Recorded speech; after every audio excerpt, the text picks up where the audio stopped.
Patriarchy का अर्थ है कि जिस तरह से ब्रजभूषण सिंह यौन उत्पीड़न करता है और उस पर कोई कार्यवाही नहीं होती, कुलदीप सेंगर इसी तरह से बहुत ही लाइटली छोड़ दिए जाते हैं, चिन्मयानंद के ऊपर केस खत्म हो जाता है और भी दर्जनों हमारे सामने हैं।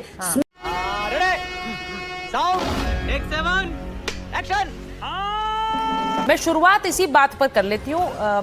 विंग कमांडर, आपके साथ शुरुआत कर रही हूँ क्योंकि मुद्दे जिस तरह के हैं उन पर जो बात हो रही है, आपने सुना, मैंने अपने शुरुआती संबोधन में भी ये बात बोली कि क्या मनुस्मृति का हवाला देकर महिला उत्पीड़न का मुद्दा तो उठा दिया, तो ऐसे में हिंदू महिलाओं के हक की तो बात आपने कर दी, लेकिन आज जब हिजाब पर एक फैसला आता है, और ये फैसला ऐसा नहीं है कि आज इलाहाबाद हाई कोर्ट ने दिया, इससे पहले कर्नाटक हाई कोर्ट भी दे चुका है, हिजाब अनिवार्य नहीं है, तो इस पर आप लोग कुछ नहीं कहते, इस पर आप लोग बहुत कन्वीनियंटली चुप रहते हैं क्योंकि हिजाब को आप किसी तरह का उत्पीड़न नहीं मानते।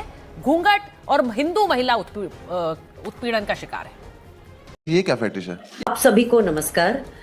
मेरा सिर्फ एक आपसे छोटा सा सवाल है कि हमारे, देखिए, हमारे 18 पुराण हैं, 4 वेद हैं, बहुत सारे उपनिषद हैं हमारे, तो ये सब, और उसके बाद एक मनुस्मृति जिसको शायद बीजेपी के प्रवक्ता बताएंगे कितने मनु थे और किस मनु ने लिखा, ये भी एक चीज है, ये मालूम है कि नहीं है बीजेपी जाने, अब तक खैर फैक्ट चेक कर लीजिएगा। खैर, तो जो हमारे यहाँ जिस तरह से, क्या मुस्लिम ऐसे कोई धर्म ग्रंथ हैं कुरान के अलावा?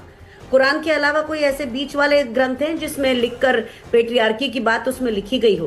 क्योंकि जो कुरान है और इसमें जो उनके पैगंबर मोहम्मद हैं, वो एक समय एक्टिविस्ट थे, उन्होंने खुद विधवा विवाह किया था, तो वो उन्होंने खुद किया है, तो कुरान में उन्होंने इसके बारे में नहीं लिखा है कि भाई विधवा विवाह नहीं कर सकते। जो आदमी ने खुद किया है तो उन्होंने वो नहीं लिखा है उसमें।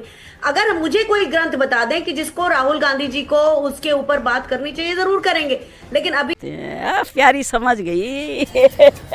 आप हिजाब पर आई, देखिए मैं जहां से आती हूँ विदिशा, वहां पर महिलाएं, लड़कियां भी जो शादीशुदा होती हैं आज भी घूंघट करती हैं, सीधा पल्ला की साड़ी लेके ऐसे घूंघट करती हैं। ठीक है। अगर कोई कहे कि भाई घूंघट खराब है, अब आप घूंघट क्यों करती हैं, तो आपको घूंघट का हक नहीं है, तो वहां पे आपको ये चलेगा नहीं, आपको बहुत जम के डांट लग जाएगी जो भी इस तरह की बात करेगा उसको।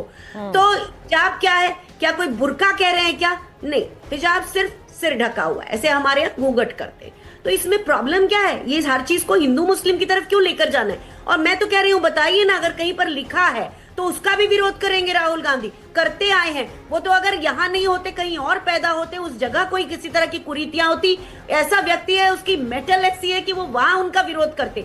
तो मैं ये कहना चाहती हूँ, किरण रिजिजू का प्रॉब्लम मैं देख रही हूँ, बड़ा कष्ट है भाई। एक नदी में छलांग लगा दी कि मैं राहुल गांधी की नकल करूंगा, और फिर वहां जाके ये तो मेरा रोज का काम है, ये रोज करता हूँ। क्या है ये? क्या मौकरी बना रहे? काम नहीं है और कोई सब। तुम्हें शर्म है? कुछ शर्म आया है? से दिक्कत यही है ना सुचारिता, कि पूरा सिस्टम क्यों लगा हुआ है इस समय, बर्बाद क्यों हुआ है? क्योंकि जो मंत्री हैं वो अपना दिया हुआ काम नहीं करते, उनका अपने किसी का भी अपने एडमिनिस्ट्रेशन पर कंट्रोल नहीं। पीएमओ तक का, जहाँ पे 54,000 करोड़ के जो दस्तावेज है उनका यूसी यूटिलिटी सर्टिफिकेट नहीं मिलता है, तो अपना काम कर रहा करें। देश में हिंदू मुस्लिम क्या कर रहे हैं? मेरा सवाल फिर से है, और बीजेपी की प्रवक्ता मुझे बता दें कि कौन सी किताब में क्या लिखा है जिसका हमें खंडन करना है। भाई मनुस्मृति में तो लिखा है, अध्याय 5 जो है पूरा, उसके 22 श्लोक इसी तरह से लिखे हुए हैं, जिसमें महिलाओं को बताया कि भैया यत्र नार्यस्तु पूज्यन्ते तो है, लेकिन किस नारी की पूजा होगी? वह नारी जो बचपन में पिता के अधीन, शादी के बाद पति के अधीन और बुढ़ापे में बेटे के अधीन रहे, जो अपने चरित्रहीन पति का भी सम्मान करे, उसके चरणों में अपना सुख प्राप्त करे, वही नार्यस्तु पूज्यन्ते है। तो डिफाइन भी आप करेंगे? नहीं, आपने देखिए बड़ी बात कही है। अब इसे लेकर बहुत से लोग कहते हैं, जैसे आपने कहा, बहुत से लोग कहते हैं मनुस्मृति को किस तरह से डिसाइफर किया गया, उसको किस तरह से परिभाषित किया गया, उसके भी कई वर्जन्स हैं, और कौन से वर्जन को आप मान रहे हैं? क्या मनुस्मृति ये सिखाती है? मेरी वाह बेटा, लगता है तुम गू खा के ही मानोगे। 20 सेकंड बोलिए। आपने जो कहा, एक होता है तर्क और एक होता है कुतर्क। स्मैश द पेट्रियार्की का अर्थ है कि जिस तरह से ब्रजभूषण सिंह यौन उत्पीड़न करता है और उस पर कोई कार्यवाही नहीं होती, कुलदीप सेंगर इसी तरह से बहुत ही लाइटली छोड़ दिए जाते हैं, चिन्मयानंद के ऊपर केस खत्म हो जाता है, और भी दर्जनों हमारे सामने हैं। स्मैश द पेट्रियार्की का अर्थ यह है कि जो लोग आपके उत्पीड़क बने, आप उनके खिलाफ खड़े हो जाइए, वह है स्मैश द पैट्रियार्की। जो मेरा ये कहना है कि जी। केंद्र सरकार तो आपकी है ना। अभी ये कह रही थी हमारा साथ देंगी और कह रही थी कि बीजेपी की नहीं है, तो मैं कह रही हूँ साथ तो आपका देंगे जब सरकार आपकी है। आप शरिया खत्म करने की बात करेंगे अगर आप मेजोरिटी में करते हैं सरकार सबकी तो होती है नुमा जी, तो सरकार सुनिए, सबकी होती मैंने है। आपके बीच में नहीं बोला ना, नहीं ऐसे नहीं चलेगा।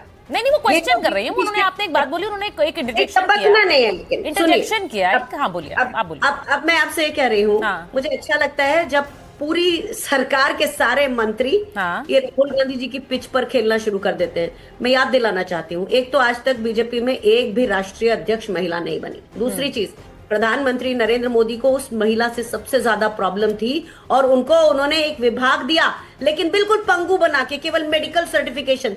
मेरे विदिशा लोकसभा की सांसद थी सुषमा स्वराज।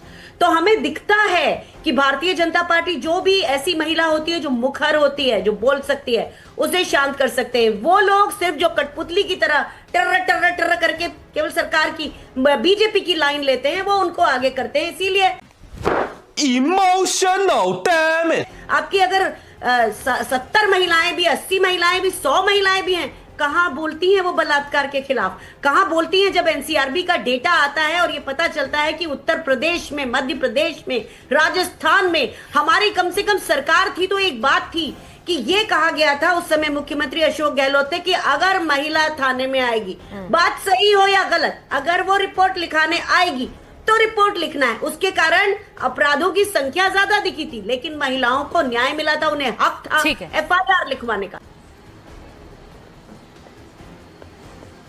सुचारता जी, मैं बहुत भरोसे के साथ और बड़े मन से मैं इस बात को कह सकता हूं जी कि हमारे देश में कोई भी कुरीति हो, किसी धर्म में हो, मजहब में हो, समाज में हो, जाति में हो, उसके खिलाफ आपको बोलना ही बोलना पड़ेगा। बिल्कुल। अगर आप कुरीतियों के खिलाफ नहीं बोलेंगे तो कैसे खत्म होगा? और आज बात हो रही है, एक तरफ आप कह रहे हैं मनुस्मृति है, एक तरफ संविधान है। तो मुझको तो केवल ये आपके कार्यक्रम के माध्यम से मैं केवल एक ही अपील कर सकता हूं देश से जी कि इस झगड़े में पड़िए ही नहीं, क्योंकि ये देश, समाज, हम आप सब लोग, हमारी आपकी सरकारें, ये संविधान से चलेगा, मनुस्मृति से कुछ नहीं चलना। बिल्कुल। हाँ भाई, कैसी लगी आगे स्वाद? उस विवाद में पड़ना ही नहीं।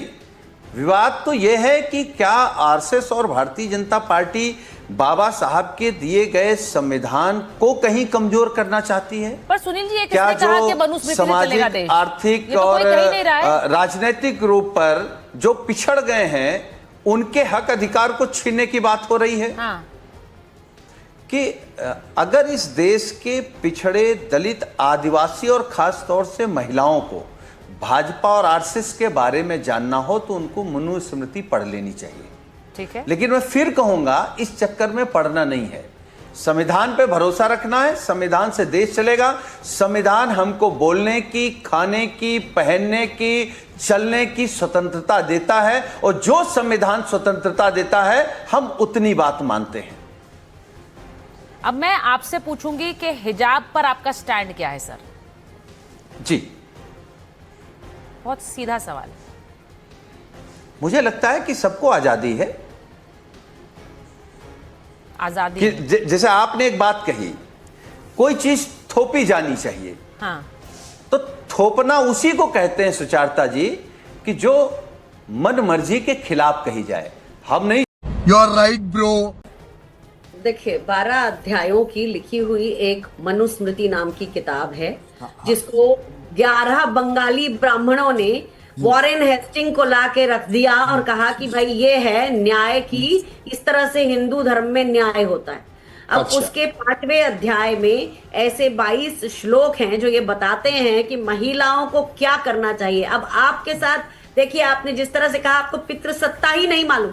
अब क्या किया, किसका कहां जाकर कोई सिर फोड़े और बताए कि पितृसत्ता वहां पर भी है, जब मेरी आर्म फोर्सेस में एक मेजर जनरल एक चिट्ठी लीक करा देता है और कहता है, लीक करा देता है, वो लिखता किसी और को है, लेकिन वो चिट्ठी आती है प्रेस में और उसमें कहा जाता है कि वो कमांडिंग ऑफिसर है, वो अपने लिए रिस्पेक्ट डिमांड करती है।